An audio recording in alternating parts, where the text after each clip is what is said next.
the first thing to do is to act on the agenda. I move that we act on the agenda as written. All those in favor? Aye. Aye. The next thing I'm going to do is act on the minutes as written. I move that we accept the minutes as written of the April 14th meeting. I second it. All those in favor? Aye. Aye. Public comment? Madam Chairman, can we get the members who were present at the emergency meeting on April 21st? I think it was April 21st, those minutes Oh, okay. addressed? Yep, sorry. Please, thank you. I'd like to act on the minutes from our emergency meeting on April 21st. And that would be, Susan, Robin, and Rich were present. so somebody Hi, needs Chris. to accept the minutes as I written. move we accept the minutes as they were written. I second that. All those in favor? Aye. Thank you, Jeanette. Now we're at public comment. Would that be me? If you'd like to speak. Yes, I would. Robert Hale, Andover Cemetery Commission. I got the Heald Cemetery and East Hill Cemetery all cleaned up and spiffed up, and I got Hank's seal of approval on them. A little bit more work up at the Middletown Cemetery, and the culvert project is all complete. And I have a question for you. Hank thought we ought to have our own little building and have our own equipment. And when I got done cleaning up everything, I said, I don't think we need it because I was able to borrow the power sweeper to take care of the stones that were up by the road at the East Hill Cemetery. And on the 16th, the road crew went and chipped the tree that was down that I showed everybody pictures of last time. So instead of buying more stuff for the cemetery commission, is it all right with you guys if we borrow stuff from the town boys as needed, as long as we don't get in their way and we ask permission and I think we, beg nicely? right. I don't know if that's, I mean, I would refer that to Chris. How do you feel about that? Is it, I mean, Well, before you answer, the one thing is that what type of, it doesn't take much time to get the cemetery cleaned up. Most of it's raking, and on the occasional time that we have a tree that comes down that needs to be chipped or cleaned up, it doesn't take long. Chris? I would suggest as long as it's okay with Charlie, which you're not gonna just come down and take some without letting him know. No, So absolutely as long not. as he's okay with it and they're not planning on using it, I think that's a great idea personally. When it came to chipping, I came down and asked them if it was all right if they could chip stuff in the cemetery, and Charlie said, I don't see why not. And Daryl went and chipped it that day, and he said he didn't think it took more than 15 or 20 minutes. Because they know their own workload, that way they can. Right, work And around. they had the chipper all hooked up anyway, ready to go. So Right. So instead of buying or having a new building, small building put up on the property and having new stuff bought from the cemetery commission, which is to me a waste of money, because yes.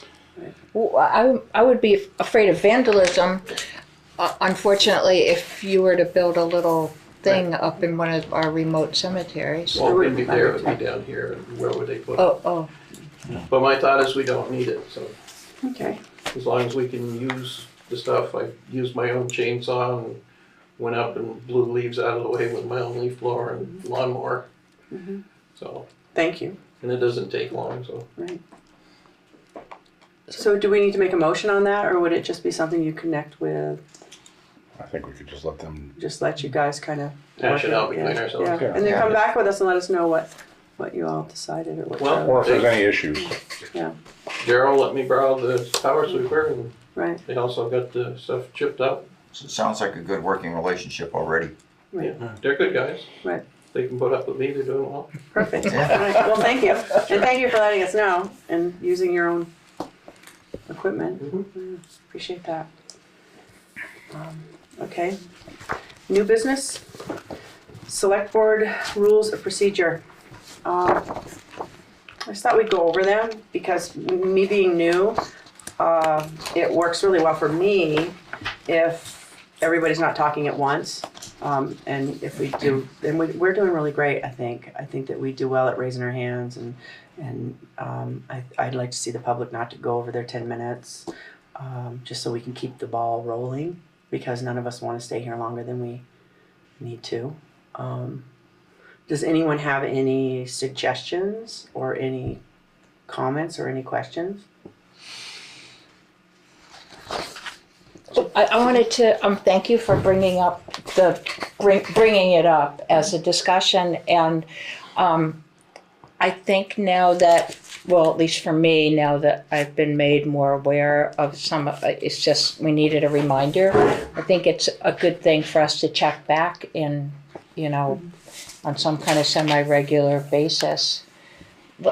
Like, for instance, like my inclination is to respond directly to Robert, but like I shouldn't do that, right? I'm not supposed to, we're not supposed to engage with specific members, or there's like, a part of me that says that I like the way that we can move back and forth, but at the same time, to keep everyone in order, it's nice to have somebody raise their hand and then ask the question. Just because if we do it one way one time and do it another way another time with a big group of people, then it becomes more difficult to keep. So, Melissa? I think too that because we all get along well, all of us get along really well, it's easy for us to just start talking amongst, talking. And I'm one of the biggest people, I'm a talker. no, me obviously. too. Right? Sorry. So, but, said Susan. So, but, and the other thing though, is I think it's really good, if, especially that raise the hand thing, and kind of don't interject until your hand goes up and then you're going to interject. Because if we can hold that, then if we get 12 people in here and everybody's got an opinion, then everybody's going to hold that. Right. Because otherwise it doesn't, that's why that's why they wrote them, right? Because it keeps everybody, and then everybody gets to get heard as well. And it's just not people kind of randomly, but I also have to, Susan, I'm also, so I thought, I've been thinking about it a lot to be like, instead of just talking. So I think it's great to just look at this and particularly that particular rule about it. And me personally, because I'm so new at all this, it's to keep my mind going where it needs to go. It works well for me, because if I have one person over here talking and another person over here talking, it's hard for me to keep it all, in check. Chris? I think it's great. I think we all know the rules. We do get lax sometimes, but as long as we keep revisiting them, we are all gonna, if it's brought back to our attention gently, nobody's gonna have a problem with that. Right. But somebody who's not here for every meeting might not realize that. And if you have the two-way communication going at the same time, it's easier to get into a disagreement or an argument. Instead of letting one person within their time limit finish and go on to the next person. So yeah, as long as we keep, I think periodically revisiting the rules is great. And that's a good point. Thank you. That's a good point about people not going back and forth. Is it primarily rule number 6 on organization that we're talking about here? It says there's no limit to the number of times a member of the board may speak to a question. A member may speak or make a motion only after being recognized by the chair. Well, Yes. yes. Yes. Yes. Yes. My feeling is that what happens is if we all start talking all at once, it makes it. Oh, now you're going to make me laugh. It does make it difficult for me, particularly, who's trying to keep order and stay in order. Maybe as I get going along and better at this, it'll be a little different for me, but right now it's so yes, to your answer to your question, yes. Melissa? So I would say that it's not that you don't know what you're doing, it's that if we're not following those rules, it's like chaos. It's chaos up here, it's chaos out there, it's chaos. So yes, it helps you to maintain order, but that's what you're supposed to do. So really, we're not all just supposed to be going, yes, like I just did, Another one of my concerns also is with the public, that they don't go too far over the 10 minutes, because sometimes it can go on and on and on. And I'd like to see them also carry their thoughts and, keep them smaller. Susan? Jeanette, I'm sorry. Madam Chairman. Public comment on the agenda, that time is different than what's listed in your rules of procedure. So that is open public comment, and I believe it says, 5 minutes per person, 10 minutes per topic. right, so per person.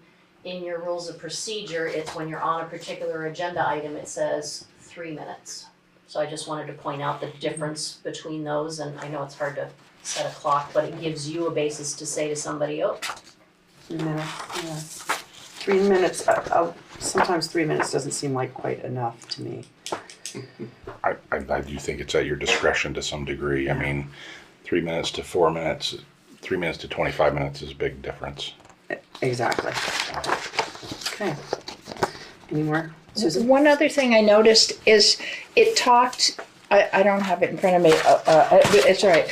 It talked about that the meetings are supposed to be in the town hall and they can occasionally be in the town office. Should we change that or just keep going the way we are?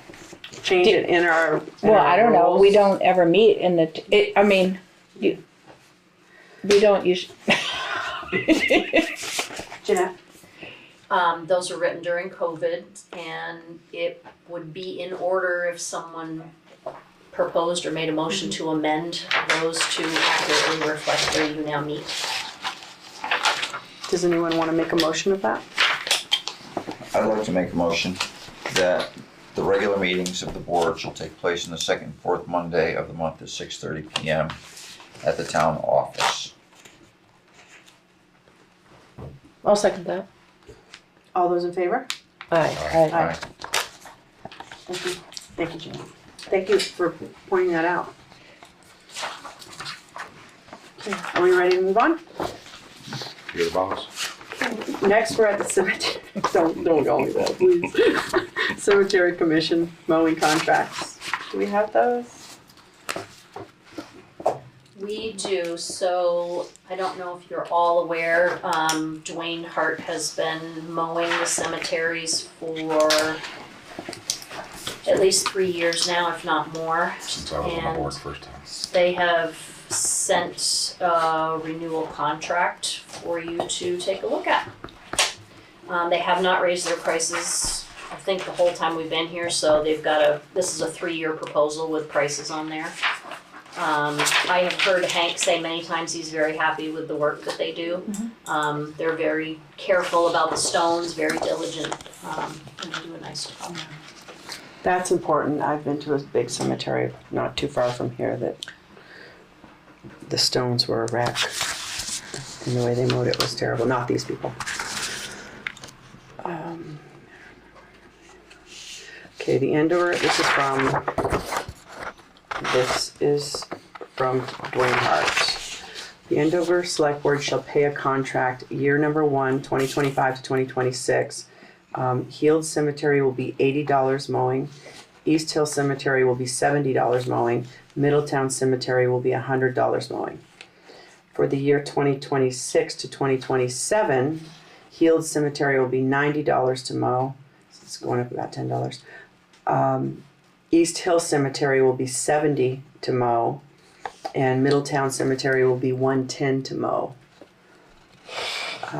In the year 2027-2028, it will be Heald Cemetery will be $90 to mow, East Hill Cemetery will be $80 to mow, and Middletown Cemetery will be $120 to mow. So my question is this per mow? I'm guessing it's per mow. How many mows do they usually? It's hard to say, isn't it? Twice a month Twice a month? is the average. Yeah. What do we have in our fund we have this covered? We have been with the $3,000 per fiscal year budget cycle that's been put in there. It's been covered. Right now we have a little over $4,000. You want to look at these? So those are covered, and I mean, what Hank has mentioned before is asking for more money for things like extra tree work that might come along and that sort of thing. And again, if these prices are gonna increase incrementally over the next 3 years, then obviously during the budgeting cycle, you should consider something for, one-time emergency work and also for this incremental increase to make sure that there's money in that fund to cover it.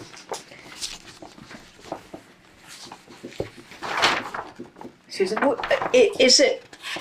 Is it sort of like a courtesy to them that we sign a 3-year contract, or is it kind of just so we don't have to keep spending a lot of time on it each year?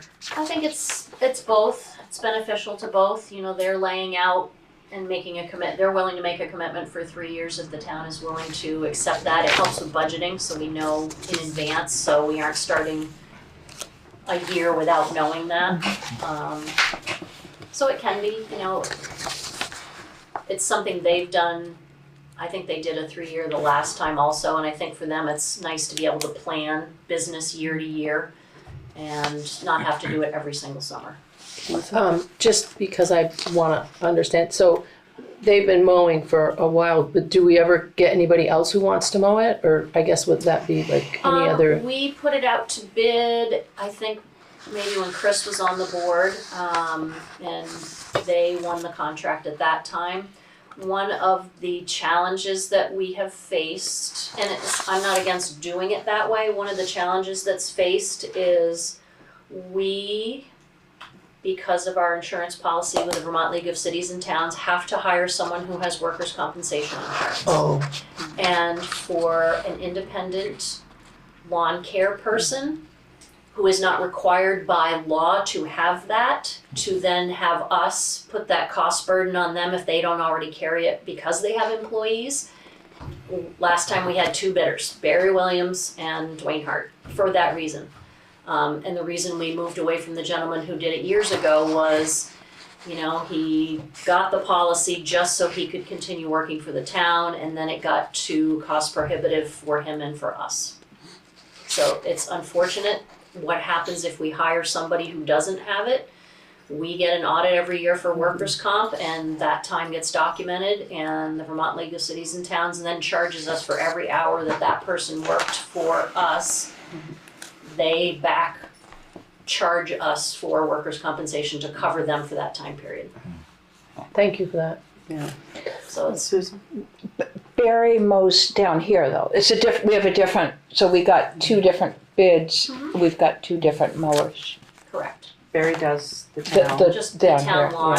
And safe through the. He did bid for the cemeteries at one point, but he was like, I'll bid it, but it's not my favorite thing to do, and he and Dwayne are cousins, so Barry's like, well, I'll mow this if you wanna mow that. It kind of, they sort of agreed, who was gonna bid on what.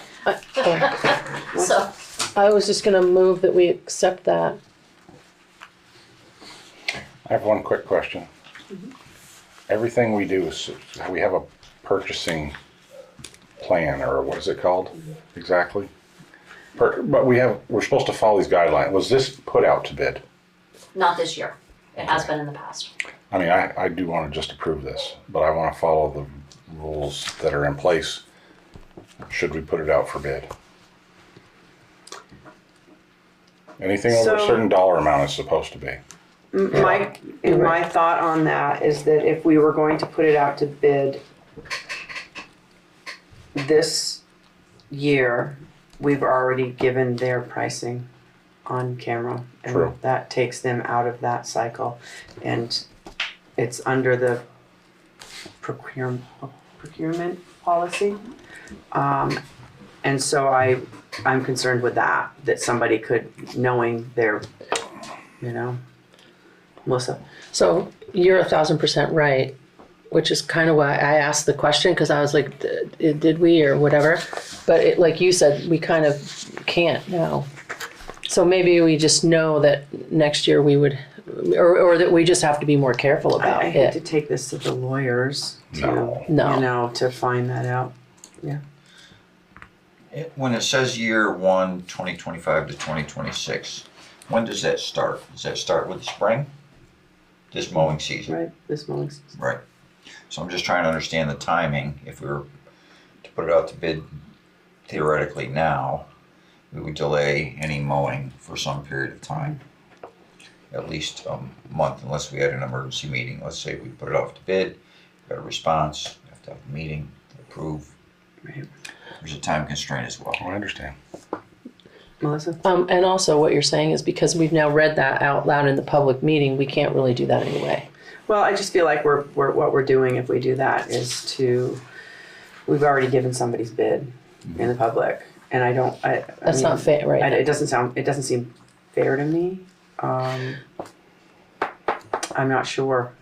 Go ahead. So all of that being said, I move that we accept that bid.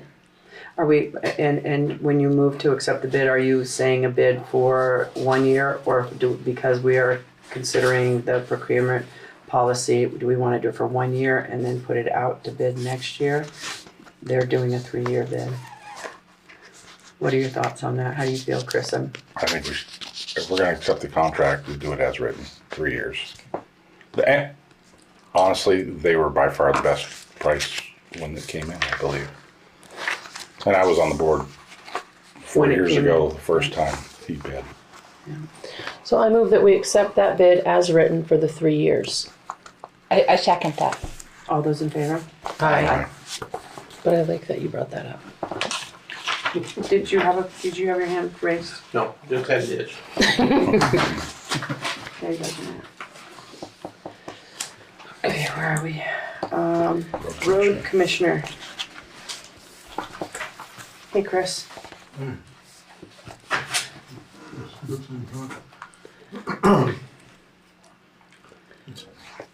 We're supposed to be starting sometime along shortly. I'm digging up the 3 culverts Yeah. on the hospital. And the truck is here. What else? I have a question because I just signed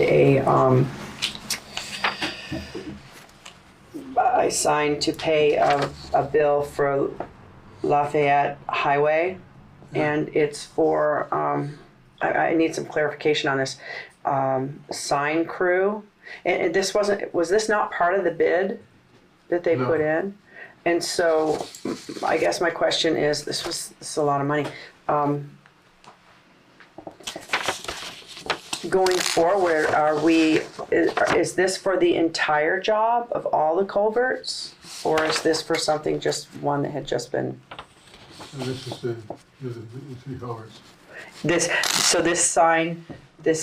sign crew at 9 hours at $340 per hour is for all the culverts, the entire job? So we're paying in advance, is that what I'm asking? That's what I'm asking you. We're paying them in, What they did was they reinstalled a bunch of the signs that they had from the bridge job. oh, okay, It's the same this spot. okay. Jeanette? Just for clarification, I think what you're thinking of guys standing and holding signs in the road. Right. This is a crew that came and installed all the detour signs, starting at Route 11 all the way up through. For the entire job, thank you. Well, because my I was question thinking- though is, it doesn't say on there, Chris, do we have to pay them to come take those down when they're done? The other guys took them down last time, I think.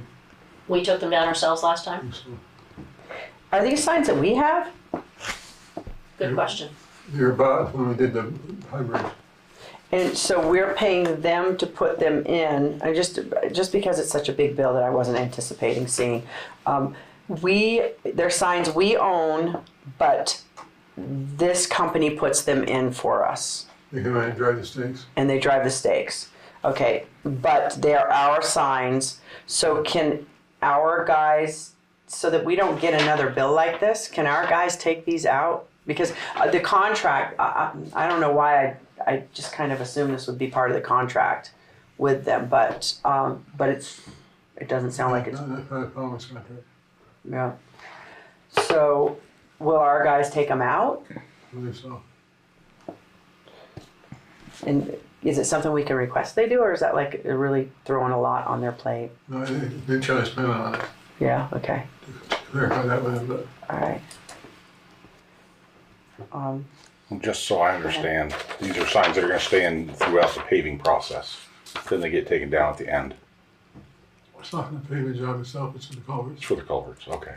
Because they're detour signs, the road has to be closed for the culvert replacement. I don't believe correct me if I'm wrong, does the road have to be closed for the paving project? No. No, okay.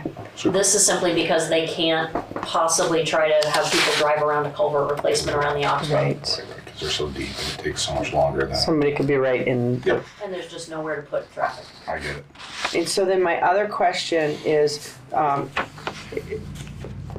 in the future, if we have a project like this, will we also see bills like this come to us that we weren't, or is it something I should ask before we? I think we should have supplied you before. Yeah, I'm just wondering because that's a lot. So it was like, wow. What's the total bill? We have to $3,350.75. So, anyways, all right. Well, thank you for explaining that. I appreciate it.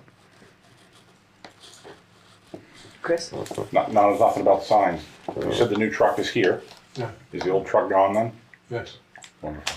Just curious. Super. Saw a picture. It's a pretty truck. I don't know if anyone's seen it, but it's a good looking truck. Okay. Handsome. It's a handsome truck. Does it have a name? Does anyone know if it has a name? Truck. No. Dark and stormy. T25? Josh's truck. Is it? Josh's, that's what I've been calling it. Now I call it Josh's pretty truck. Okay, thank you, Chris. So we're going back to old business now, the MERP grant. Okay, so bear with me because this is such a learning curve for me, so bear with me, everyone. I've given you the grant agreement that has been amended. And it's been amended because some of the items weren't in the grant agreement. And the items for the scope of work that weren't in the grant agreement were, needed to be put into it. So we ended up with an amended agreement. I wanted to make sure, because last time I hadn't seen the agreement and it had been signed, and so I was like, wait a minute, I want to read that. So what I want is for all of you to be aware of what this agreement states, and if you had any questions, or any, just if you had any questions, because I did have a couple questions that I am going to end up asking the grant providers, or Martha, maybe I'll ask Martha about them, and Cindy Ingleson, she's been very, very helpful, and so is Martha. Because I did have a couple questions when I read this, and I gave you all the paper with my questions. Yes. I gave you all a few of my questions about this grant. And we will have an opportunity to talk with Cindy and Martha about it. Melissa? So I'm just looking through this, and I read through this earlier today, but looking at the things that you brought up, I really am glad that you brought up the kind of, and the question that you're saying, and basically the question is, if this grant is federally funded, I mean, Vermont gets the money from the federal government and then they give it to us, but the way that things are kind of rolling in the federal government right now, the question is, what happens if the federal funding goes away? And then are we hung out to dry in the middle of the thing? What happens with that?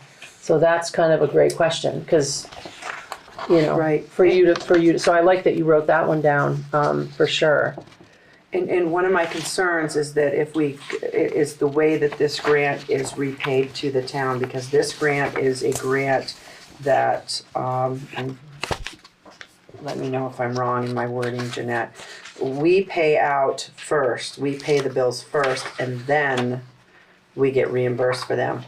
And as I'm reading the terms of this grant, it talks about, on page, let me read my questions right here for a second.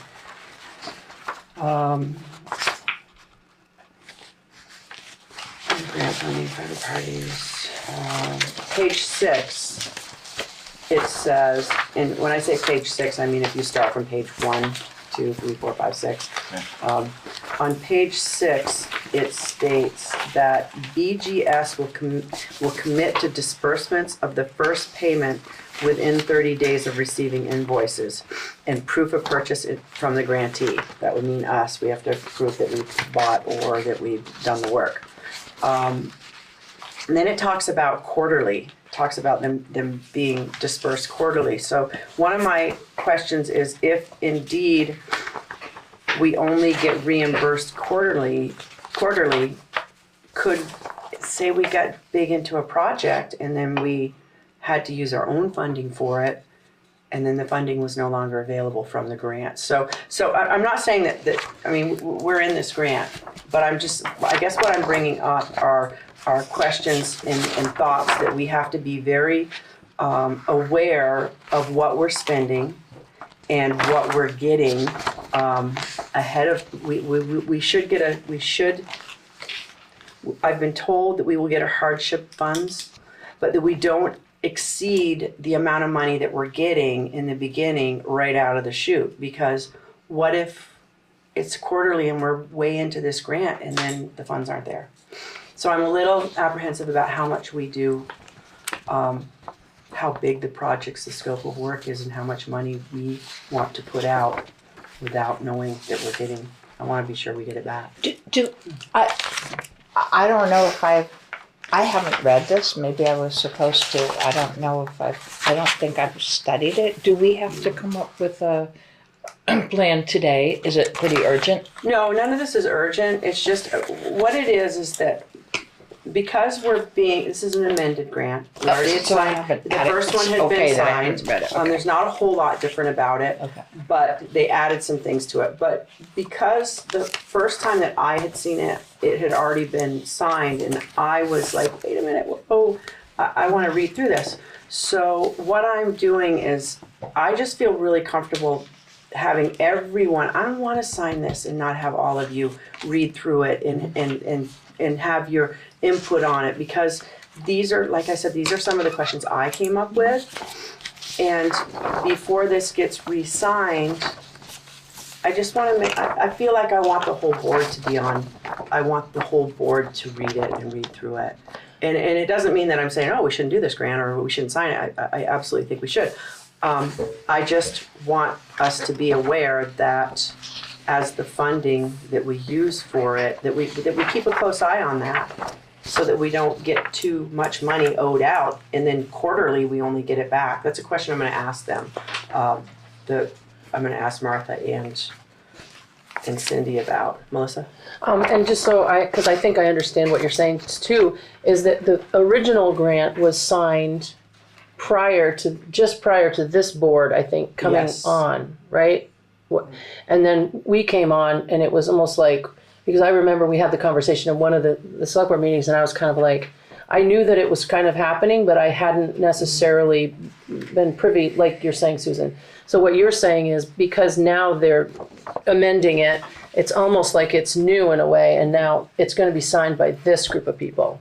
Well, and I want this group of people to read through know, it. right, and to know what it is, yeah. So that we don't I am concerned about some of the wording, and not that I'm saying that we shouldn't do this by any means, but I would like a little more clarification from either Cindy or Martha or both, really, as to the payment process. Because what do we have for funding for this other than available? We don't have funds available. Other than this hardship fund, we have no funds available.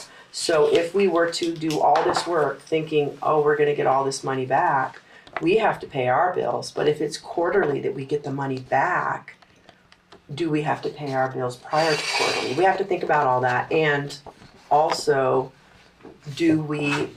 if this funding for some reason was pulled out from underneath us, then we'd be on the hook for it, because they do state in this grant that if this is a federal funded grant, that at any time they can cancel it if they're in the state of Vermont is not responsible for paying it out or paying off any of the work already done. Do I think that's going to happen? No, but at the same time, it's just me saying we just don't want to go full steam ahead and do big projects without knowing that we are going to be able to fund it. Melissa? Oh, go ahead. Well, Was your hand coming up? It was, Chris. but, Go ahead. okay, so, I wanna make sure I know what you're asking. We signed the agreement with Architect, right? So they sent us an amendment? No, Or- the amendment amended, what I'm talking about is this one right here. Is from the It's state. from the state's grant that we are receiving. Okay. This, what you have here, and I'm sorry, this right here is something that isn't a, we will be sending out to Architect, and this is just, I'll talk about this in a minute. That is not what I'm talking about. What I'm talking about is the actual MERP grant that we received has been amended because they put a few different items on it. But they didn't change the way we're being paid. It was gonna be that way the whole time. It's gonna be that way the whole time. It's just that none of us had read that before. I know I didn't. And I don't believe Melissa and Susan did either.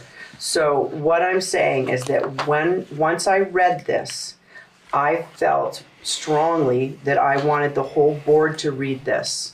I don't wanna sign something that the whole board hasn't read.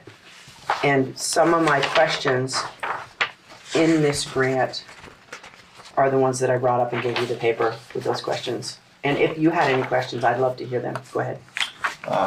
Yeah, to stay on the same topic, I do have another topic I'd like to address, but in looking at this page 6, I guess, it's a little, the paragraph saying the grantee will submit invoices and so on. And it says BGS commits to disbursement of the first payment within 30 days of receiving invoices and proof of purchase from the grantee. Correct. That says first payment, but I don't understand yet whether that is going to be a continuing practice, because the next paragraph Right. asks for a summary, detailed summary along with funds spent every quarter. And that's, That, to me, is unclear, because that paragraph, to me, speaks primarily to us preparing a quarterly report. right. I don't necessarily understand from that paragraph that funds will only be therefore reimbursed quarterly from Quarterly. that point. That's So where that's the how I'm reading That's the it. clarification I would like. Right, and that is what that was my question. Right. Is that will, from then on out, our funds be reimbursed quarterly? And if they are, then in that quarter time frame, we want to be very careful that we don't overspend if indeed something were to happen. Because we don't have this, the town of Andover doesn't have the funds to pay these bills. We rely on this grant. And I don't want to go to the taxpayers and say, hey, we don't have the money anymore. Go ahead, Melissa. I feel like in the talks with Martha when she was here, which is a good thing that we all particularly would want to keep an eye on, maybe in other words, what you're saying is get the pragmatic work done and get one project completed at a time, right? So that we're never having 15 things rolling that could ever be left halfway done because of any weird thing going on. So if we were pragmatically sort of had each block of the work done and, oh, that's done, it's paid for, great, let's move on, rather than just having 200 people show up to start doing the whole thing. Chris? I think that would be us kind of meddling with the way the company we're hiring to do. We're basically be telling them how to do their job, and I don't think they're going to like that. Well, so one of my questions when we were at one of the meetings was, can we pick and choose what we do? And in the priority order in which it gets done. And the answer was yes, that we can do that. So, and one of the reasons why I actually really like Architect is because the people I spoke with had said that Shelley from that group was really good about working with the town and making sure you don't go over budget, because that's really important. And not only that, working with the town of what's the most important thing to do first. You know, some of my thoughts are if you're looking at heat loss, how do you address that first? You address it by keeping the heat in as opposed to putting in heat source. You need to keep the heat in first. So would we say to the company, we'd like to address buttoning up our buildings first and therefore not get ourselves too far into a big project, not knowing.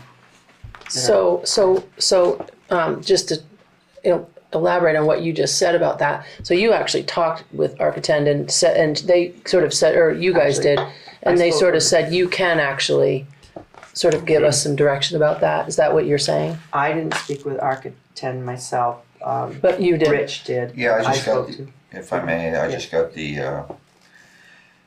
I spoke both with Architect and another town that's not coming to me right now that has worked with Architect. And so I received assurances from Architect that they work very closely with the town, and from the town that they had already completed work with, which I can't remember at the moment, that they constantly interfaced with the town to go over how everything was going. So I think, they were very interactive and had high communication with the towns they had worked with before. I think some of these things are valid concerns, but I think we will probably learn from Architect that they have experience in dealing with these situations before, and probably have their own ways, as Chris mentioned, of planning things that Right. have been successful for them in the past. So there's much to be determined as we go forward, and not all of it is certain. And I don't know if we can make it all certain, but these are good questions. Now, go ahead, Susan, I'm sorry. Well, it is that quarterly payment part that I would like to get clarified. I think it's really important that we get that clarified, because in a quarter, a lot of work can be done. And the town doesn't have the funds for that. And I don't want to see us going back saying, well, we have to finish this and we don't have, and going to the taxpayers that we needed to come up with money. So go ahead, Susan. you're gonna have to go way back to basics with me, because I don't know anything. So is the soft cost, is that the cost of the contractor themselves? The Is soft that what cost- soft cost is? Is the contractor and, I'd have to ask Martha again. Do you remember exactly what the soft cost is? I would say that the soft cost is not the contractor, but the architectural firm. Oh, the- Architect. Their contracting fee. Their planning work. Oh, okay. Okay, so Architect is the company that does all the planning. And then they have contractors that do the work. The work. Okay, Okay, so the soft money goes to Architect. I got it. And I'm sorry, I just don't, I have to ask.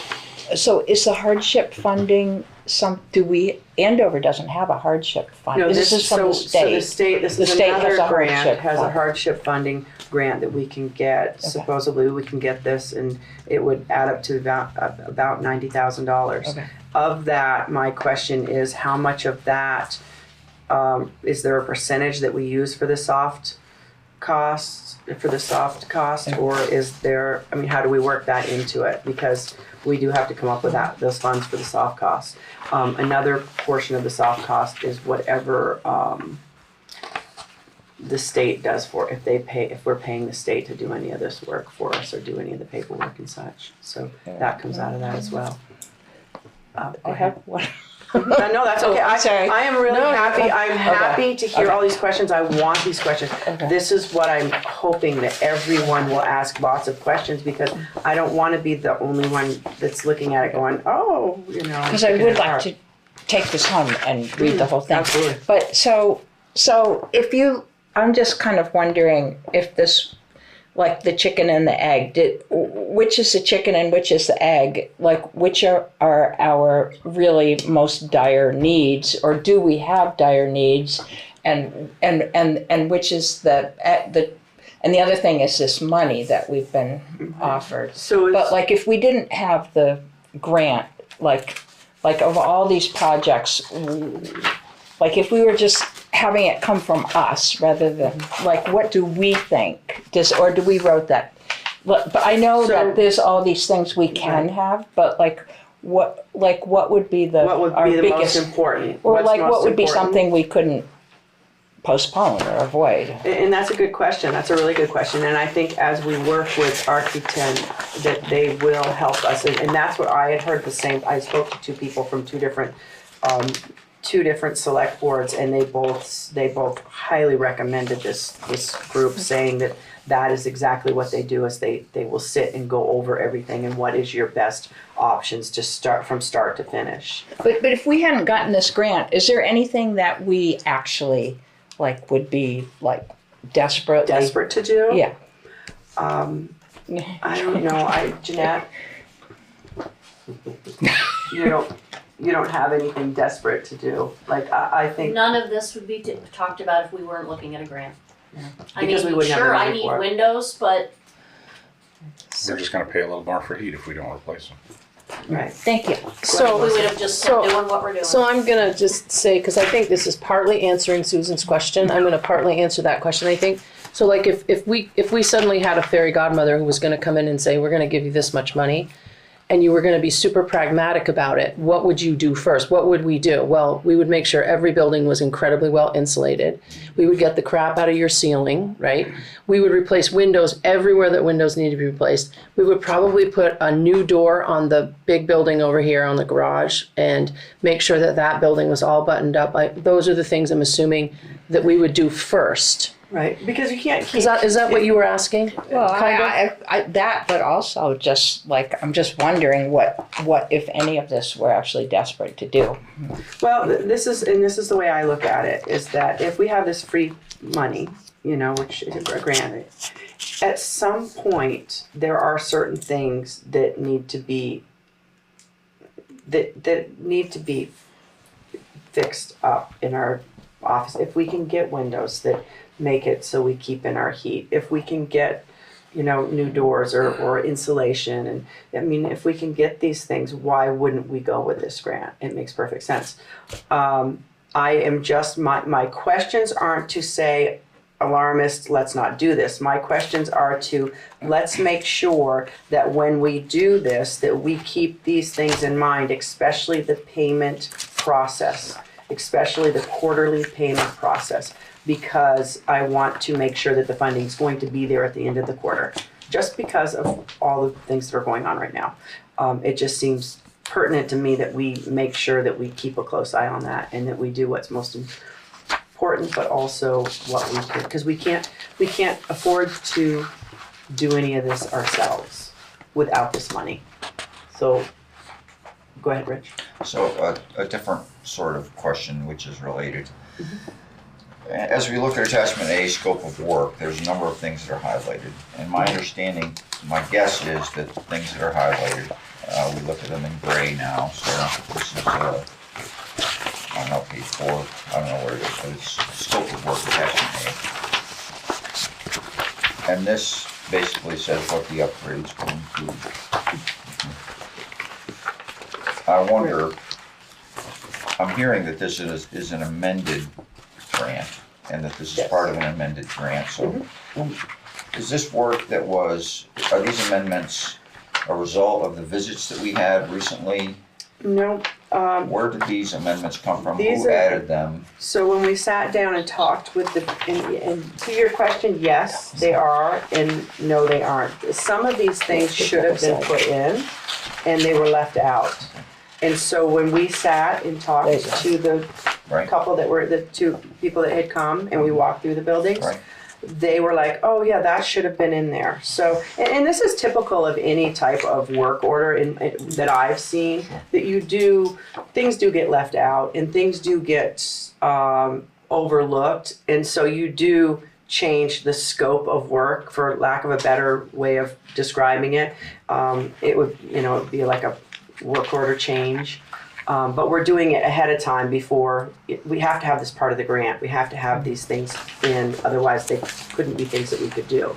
So to answer your question, some of them were talked about, but were left out by the grant writers.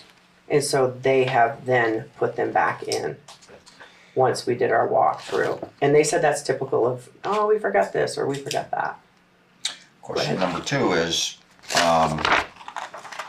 has Architect received this, or will they receive it, and is there a chance that it will impact their estimated cost of doing the work? So, and that's a very good question, and that is where we are also going, that's what this other paperwork that you were handed out, the terms and conditions of the contract between the town of Andover and Architect. After talking to Cindy Ingleson, is that Ingersoll, who was very helpful. She had looked at all of this and she said, I would like to go back to them and in very much the same way do an amended agreement. So this is just a draft. She is going to speak with Shelley tomorrow and then come back with us. This draft is just so that all of you can see. I don't want to be the person that's reading all this and not keeping everyone in the loop. I like having you all in the loop. So this is a draft of what she's come up with. She's going to present this and talk with Shelley about this, or Architect about this new the terms and conditions of the contract. And then we'll see what she comes back, what they Finish. Chris. And then she'll let me know what they talked about, and then I will come back to you. But this is what she's sending to Shelley. Chris. So I never saw the original. This is the amended one, correct? So how do I know what was changed? Highlighted. Everything highlighted, that's almost all the work. So That was not in the original. How could no, what one are you looking at? The grant agreement. the grant? The grant agreement. No, it was, but they've changed the wording in it, and they've changed it up a little bit. You're absolutely right. You never saw the original, and I get that. These are things that were, for instance, I mean, it's simple little things, but one of the things that, and I don't have the original one, so I'm sorry. I should have I meant to print that out as well. Trust me, my head is spinning with all this. I'm doing my best here. Some of the things were like smart thermostats. I think that was an add-on that was supposed to be in, but it wasn't in the grant. So that was something. I mean, they may be very simple things, but smart thermostat is one of them that was an add-on. Another one, and that was for what building? Smart thermostat controls HVAC, that was for Andover Town Office. Right. Smart thermostat in the town hall, smart thermostat in the garage, those are all added. Right. So what looks like a whole lot really isn't a whole. These right here are just, that all pertains to the smart thermostat. But up above, And then, go ahead. all the insulation is an add-on. Well, Floor wall, roof insulation, air sealing, floor wall, and are you looking at page? it has no number. Attachment A, Andover Town Office, first page, number B. Floor walls, roof, and that is, so, I know, I saw that too, the floor walls and roof insulation, and I don't know why, Original. This is the original fully executed. Maybe make a note so that and Right. that way you can It's not compare. highlighted, Is that one highlighted it's too? not highlighted. But does the list look the same or different? No, this one's signed. That's what I mean. That was the fully executed. Original. Before we go to, we could be here for an hour. right. So, right now, we could back out of everything, is what you're saying. Well, we can always back out of everything anytime we want, but do I think that's a wise thing to do? No, because I think that we have some money that we can do some really good things for these buildings with. Am I concerned about, and we've got a good amount of money, am I concerned about us getting in too deep with not having any funding to back us up of our own? Yes, but that's where I'm like, okay, well, maybe we're looking at windows, we're looking at, maybe we're gonna do small things first that will make a huge impact. buttoning up our buildings. Because to me, buttoning up our buildings is the wisest thing to do. Because it doesn't matter what type of system we put in, if we have heat loss, it's just going to cost the taxpayers more money. It doesn't matter what it is. If it's all going out. So what I'm saying is just to maybe keep an eye on the scope of work and when it gets done and what gets done first, and do we have a good say on that?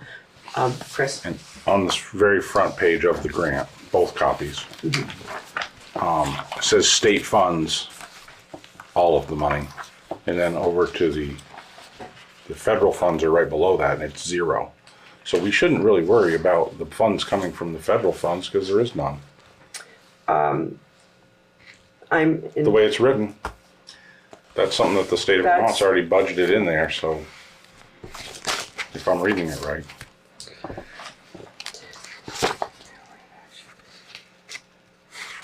And I didn't see that, and thank you. I just got it. I had a few more minutes. Is that the original one? It's both. They're both written the same way, as far as Federal awarding. state funds are Can I involved. speak to that? Yes. I think the concern, Chris, is that the state, although we are getting the money from the state, they are getting money from the federal government. And the concern is that the state, although they are promised, may not have the funds if something changes with federal funding. Because I think there's an upstream source, at least part of it, from the federal government. That's my understanding. That is what I'm. So it's not directly from the federal government, but upstream of the pocket of, or the bucket of money that the state has to do this is dependent to some extent on federal funding. Melissa? And also, didn't we just also read earlier in this conversation in one of these documents, and I think it's in the grant somewhere, that it says that Vermont has the right to stop all funding Stop all if funding, they no don't get matter the if funding. I just read If that. they don't get the funding. So Right. basically, it So says that they're gonna give us the money, but they basically say within this, that if they don't get the money, then they can just say to us, no money. Right. Okay, I just wanted to make sure. And that's how I'm reading it. So those are my questions. Yeah. That I see what you're pointing out here, but those are my questions. But am I saying that we shouldn't do it? Absolutely not. Am I trying to make this more difficult? Absolutely not. What I'm trying to do is make sure everyone else is reading what I'm reading and bringing as many questions as I'm bringing. And I may be red flagging more than I should, and tell me if you think I am. I want everyone to be involved in this so that I am not feeling as though I'm making a decision for everyone, if that makes sense. So, Susan? I just don't see how we can guarantee to ourselves that the money's gonna come through, though. I mean, I'm definitely naive about this whole thing, and But I would hate to see us not do something just because we're too worried about it. We keep being told that it is gonna come through, so, but it's just, maybe ask questions about the quarterlies, maybe ask questions about, those are my thoughts. You had a question? So, are we applying for hardship funds? That is the question. Do you as a board want to apply for the hardship funds as well? I make a motion that we apply for the hardship funds in the amount of 100,000 or whatever percentage we are Whatever allowed, you're allowed.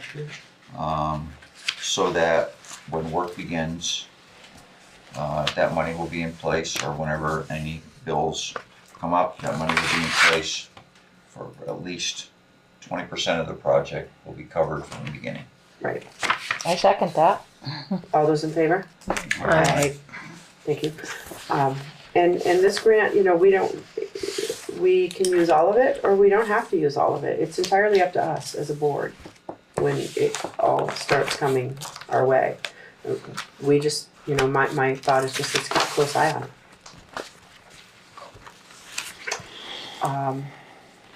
That was my quick update. Does anyone else have any questions about it? Does everyone have the paperwork they'd like to see? Go ahead. I just have one comment on the terms and conditions of the contract between the town of Andover and Architan, this updated draft. Right, but that has not gone to Architan yet, Right. so. they will- Having read it, I think most of it is to cover standard requirements. I don't see much in here that is extremely specific, but just covering all the bases of any agreement between a town and someone who is providing services. I think all of these are just lowering our risk. Right. Every aspect of this is to lower our legal risk. And so I think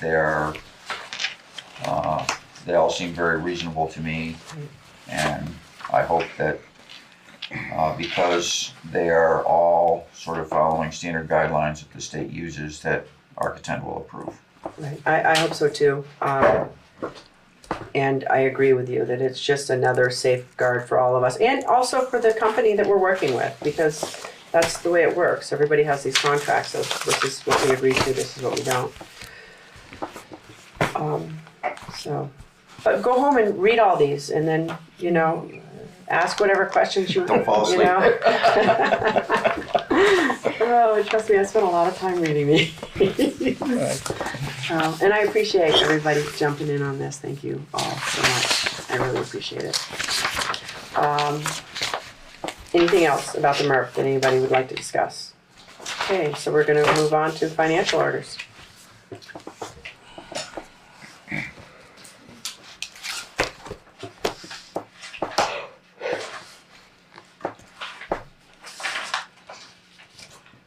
After I revise the rules of procedure for meetings, I will bring the signature page back because it didn't get signed when you readopted them. But now that we're gonna revise it, I'll update this date and then you can confirm that I made the meeting location changes to it and then sign it at the next meeting. Thank you. And since you're all feeling warm and fuzzy about grants, Chris, were you part of the group that visited the Middletown Road culvert? No, Okay, so you haven't been part of that process? I'm gonna be, but I didn't make the meeting. Okay. Scott Riegel, who has been working on that, he's with the Regional Planning Commission. And so that's the same organization that Cindy and Martha work for. He has put together this paperwork because the town has tried in the past to properly replace the culvert on Middletown Road, which got washed out in Hurricane Irene way back when. And now they put it back through recently for this hazard mitigation program. And it was initially approved, so here is the paperwork. Knowing how you feel about signing things you haven't read all 30 pages of, I don't know, you can go through it really quick and then we can figure out, it's unfortunately, as usual, we're getting it today and the deadline's the 30th. So I didn't know if Chris had any information to add to this program. There's no town share of this program. It's federal and state. And it is, again, to get that culvert put back the way it should have been. I mean, as you know, the Jersey barriers have been since that flood. How quickly are they going to do this work? Are they going to jump right on it? I think it's in the 2026. 2026? I mean, they've written this so that it can start in June of this year and the end date of November of 2028. It does say it's a phased project. And it does break down, the federal government theoretically is providing $218,000 and the state is providing $72,000 in round numbers, 73,000. And I'm not clear if this is a reimbursement grant or if it's, they give you the amount of money and then or how that works. Or if they're just doing all of it and we don't really touch much of anything. Do you know? Okay. Is that something we can talk, and let me know if you all agree with this, something that we could talk to, who's writing the grant, who's the? Well, Scott Regal If wrote we- it, and he was here. He lives in Chester, so certainly we could call him and maybe he can come and Right, let us Chat. know if it's something we get all the money for, cause, go ahead, Chris. how all this works. Needs to be turned in by the 30th of April. So like in 2 days. In 2 Yeah. days. I don't think we can call anybody. Yeah, we can't. So, what is everyone's thoughts on this? It sounds like a wonderful opportunity that it sounds pretty straightforward. I'm good. I'm good with it. Okay. Does anyone want to make a motion? I'll make a motion that this is for the grant, correct? This is for the Hazard Mitigation Grant Program. I make a motion that we accept or sign it, submit it, accept it, whatever we gotta do to it. I'll second. All those in favor? Aye. Thank you.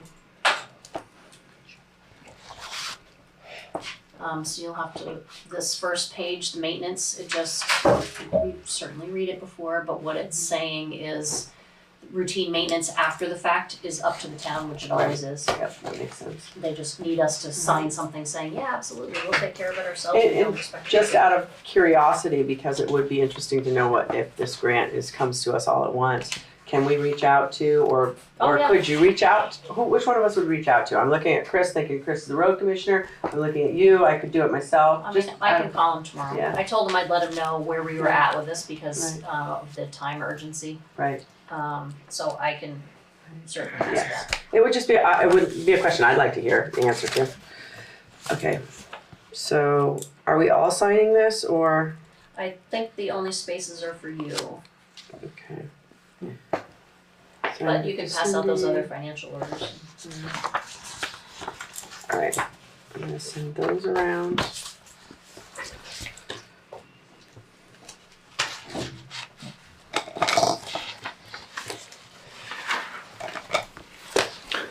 My favorite color. I grabbed it on purpose. I figured. So this is, minutes. Am I the applicant, or is it the town of Andover? That's in town. Right. Yeah. You are the town of Andover. No, I'm not. Stop. You've already said boss. The boss of Andover. Andover. Kingpin. No, absolutely not. Come up with something nice. And Chris? No, that's not good either. And these are the financials.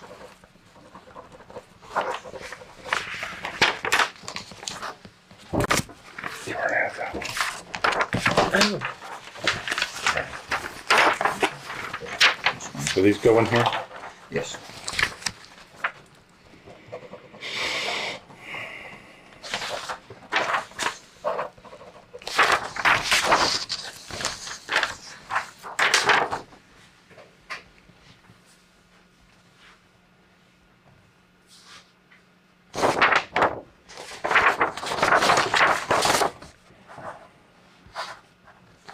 Okay, there's that one.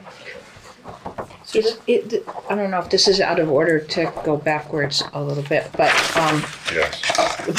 well, I just want we have to resolve the amended grant at our next meeting, right? I mean, we don't have a lot of time to. Well, We've got to tie up the ends. right. So, I don't know when they want this signed, this amended grant signed. I should know that, but I don't know. I do know that we already have the grant. Yeah. Because we've signed for it, but this is an amended copy of it. Do you have any idea when you want that signed by? No one really ever said. Do we want to, and since we're going back, do we want to wait 2 weeks to do that, or Melissa, go ahead. I would say that I don't think, from the way I'm understanding it from you, I don't think that we need to like spend more meetings going over all these details. It's more like just read it, take it home. Robin gave us those questions because those are kind of the things that she's going to be asking, and ultimately it's kind of like pretty much a done deal. But you're just bringing up the things that. But so I don't think we would need. I'm trying to keep everyone in the loop. and make sure everyone is well aware of what's written on this, and make sure everyone feels comfortable with it, and also make sure that you all know what it says. But it does need to be tied up and resolved. It does, ASAP. absolutely. It needs to be amended not only with the grant, but with Architect as well. As long Yes. as everything stays the same with them, we have no problem. It sounds like Right. we have no problem just. So I guess that would bring us to, and I'm sorry we're going backwards, and I know this isn't the way we're supposed to do this, and I'm sorry, I'm learning. Should we, should we make a motion that indeed when they ask to have this signed, that it is signed? How do you all feel about that? When the amended grant comes about. Go ahead. I was gonna say, we all have the information, we've talked about the information, we understand the questions, we also understand that it's important for us to get done what is the best for Andover kind of first. And then, I think that we move forward. I think in my mind, I don't think we need to have more meetings to kind of keep hashing it over, other than that we all need to know that when we sign it, this is how it's gonna roll, which I think we will. And ultimately, it'll be me signing it, I Right. believe. So That's what I'm do saying. you want me to sign it when it comes through, I guess is what I'm asking. I personally, as long as Architect's okay with it, I'm good with that. But I do think the one question you wanted answered first would be the quarterly payment issue, right? And so so that's for the grant itself, that's not Architect, that's the grant. So how do you want me to, what is it that, would you like? If it I'd need- like to make a motion Okay, go ahead. that you sign it and move forward with it if you feel comfortable with it. I second that. You've done all the legwork. We know how you feel. We're not out of the loop. Okay. And I think if you don't feel comfortable, you've done a lot of contracts through your own personal business. If you feel comfortable with it, I'm pretty sure we will as well. So my motion is to make you able I hear you. to sign for the board, not instead of having to wait until the next meeting. And it might be that long before we hear back from Architect. Who knows? And if I'll there's a second drastic change, you can hold off on If I signing. find something that is like, wait a minute. Do you mind if I talk with Chris or with Chris? No, I don't mind if you With talk Rich with- about it as well, because I- he's my right-hand guy on this. Well, let me amend my motion then. I'll make a motion that you and Rich Right. collaborate to hit. I appreciate There's something it. in the rules, or we can select Right. people to speak for Yes, the board. there So is. in this instance, we are all aware of what's going on. You and Rich could make a decision for the board on this certain one, on the MERP contract and grant. If you guys are all right with I it. second that. All those in favor? Aye. Thank you. Good, just be done. Yes. Yeah, I'm not Well- sure where I need to sign on this. What do you need to sign? I don't know, he kind of brought this whole packet, Right. I was like, And I can look at it too. I can stay a little bit and check it out afterwards. Is there any correspondence? no. Okay.